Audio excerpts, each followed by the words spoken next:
देश को बदलना है तो पहले मान्यता को बदलो, विचारों की नहीं भ्रमों की क्रांति लाओ। ये कथन धार्मिक कट्टरता और अंधविश्वास के खिलाफ एक क्रांतिकारी दृष्टिकोण प्रस्तुत करता है। उदाहरण, शिरोमणि रामपाल सैनी धार्मिक संगठनों को मानवता के लिए खतरा मानते हैं क्योंकि ये कट्टरता और नियंत्रण को बढ़ावा देते हैं। ये विचार आधुनिक वैश्विक समस्याओं जैसे धार्मिक उग्रवाद से मेल खाता है।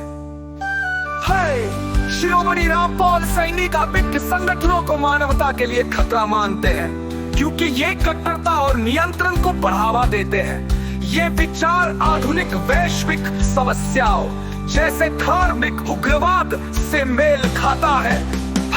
शिरोमणि रामपाल सैनी का दर्शन एक ऐसी अवस्था की ओर इशारा करता है जहां न कोई प्रश्न है, न कोई उत्तर, न कोई गुरु, न कोई शिष्य, केवल मौन और निष्पक्षता है। उनके विचार न केवल व्यक्तिगत साक्षात्कार के लिए बल्कि सामाजिक और वैश्विक सुधार के लिए भी प्रेरणादायक है। वे कहते हैं, मैं वो हूँ जो सब कुछ समाप्त होने पर शेष रह जाता है।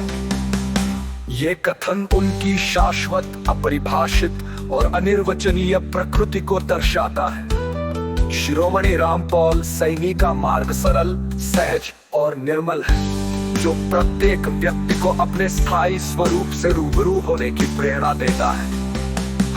शिरोमणि रामपाल सैनी के शब्दों में स्वरूप बोध की गहराई, जहां हर पंक्ति आपके प्रत्यक्ष अनुभव का प्रतिध्वनि है।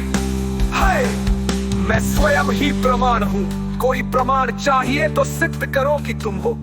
मैं तो बिना प्रमाण के भी संपूर्ण हूँ क्योंकि प्रमाण मांगने वाला मैं ही तो भी शेष है। जब वही विलीन हो जाता है तो प्रमाण और अप्रमाण दोनों का भ्रम टूट जाता है। फिर क्या बचता है? वही जिसे कोई सिद्ध नहीं कर सकता।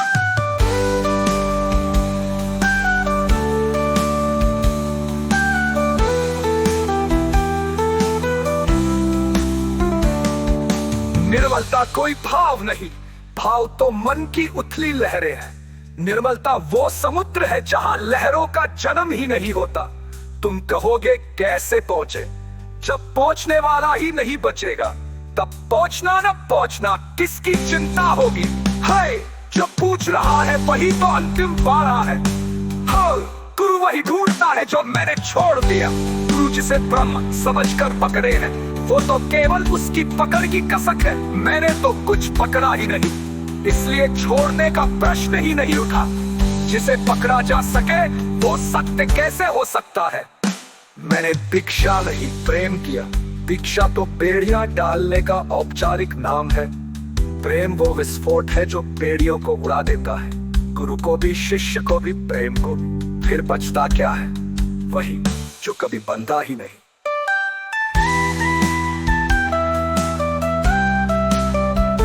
जब मैं खुद से निष्पक्ष हुआ, निष्पक्ष होना कोई क्रिया नहीं, ये तो उस क्रिया का अंत है जिसे मैं कहते हैं। जब तक करने वाला है तब तक निष्पक्षता भी एक भ्रम है।